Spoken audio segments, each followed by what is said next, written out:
Hi friends, welcome to my channel. Nimisha Priya. ఇప్పుడు ఎక్కడ చూసినా కూడా ఈమె గురించి టాపిక్స్ నడుస్తున్నాయి. అసలు ఎవరి నిమిషా ప్రియ? నిమిషా ప్రియని సెంట్రల్ గవర్నమెంట్తో సహా భారతదేశం మొత్తం కాపాడాలనుకుంటుంది. ఎందుకో తెలుసుకుందాం రండి. నిమిషా ప్రియ కేరళలో 1989 జన్మించింది. వీళ్ళది ఒక మిడిల్ క్లాస్ ఫ్యామిలీ.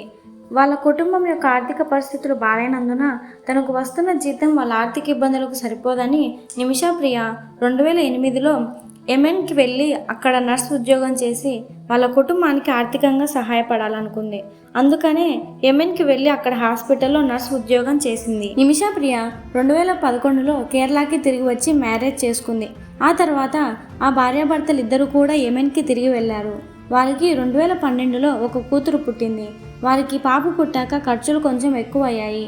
అక్కడ ఖర్చులు భరించడం కష్టమయ్యి వాళ్ళ భర్త మరియు కూతురు ఇండియాకి తిరిగి వచ్చారు. 2014లో ప్రియా తన నర్సు ఉద్యోగాన్ని వదిలేసి సొంత క్లినిక్ పెట్టాలనుకుంటుంది. అందుకు యెమెన్ ప్రభుత్వం ఎవరైనా యెమెన్ బిజినెస్ మ్యాన్ని తన క్లినిక్కి పార్ట్నర్గా చేసుకుంటే క్లినిక్ పెట్టడానికి పర్మిషన్ ఇస్తానంటుంది.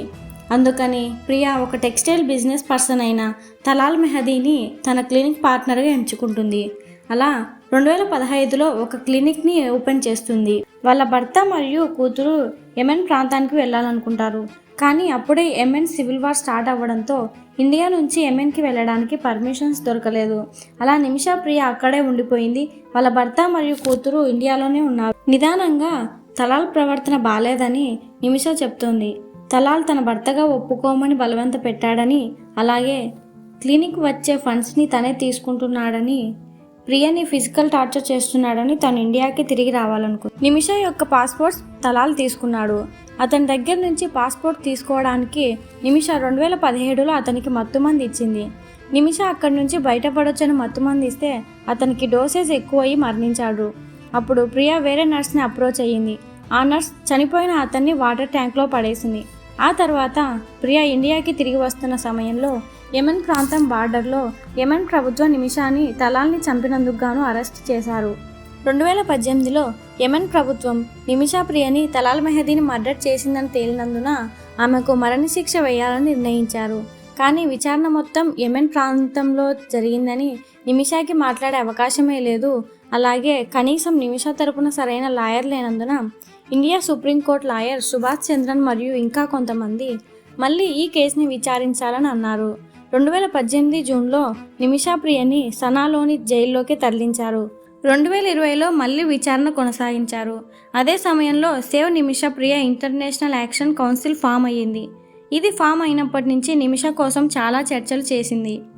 నవంబర్ 2023లో యెమెన్ సుప్రీం జ్యుడిషియల్ కౌన్సిల్ వారు నిమిషా ప్రియ యొక్క అప్పీల్ని తిరస్కరించింది. 2017లో ఇండియా ప్రభుత్వం మన ఇండియా సిటిజన్స్ని యెమెన్కి వెళ్లకుండా బ్యాన్ చేసినందున నిమిషా ప్రియ యొక్క వాళ్ళ అమ్మ మరియు భర్త యెమెన్కి వెళ్ళలేదు. కానీ 2024లో ఇండియా ప్రభుత్వం వాళ్ళిద్దరినీ యెమెన్కి వెళ్ళడానికి పర్మిషన్ ఇచ్చింది. దాంతో నిమిషా ప్రియ యొక్క భర్త మరియు అమ్మ యెమెన్కి వెళ్ళి ప్రియని కలిశారు.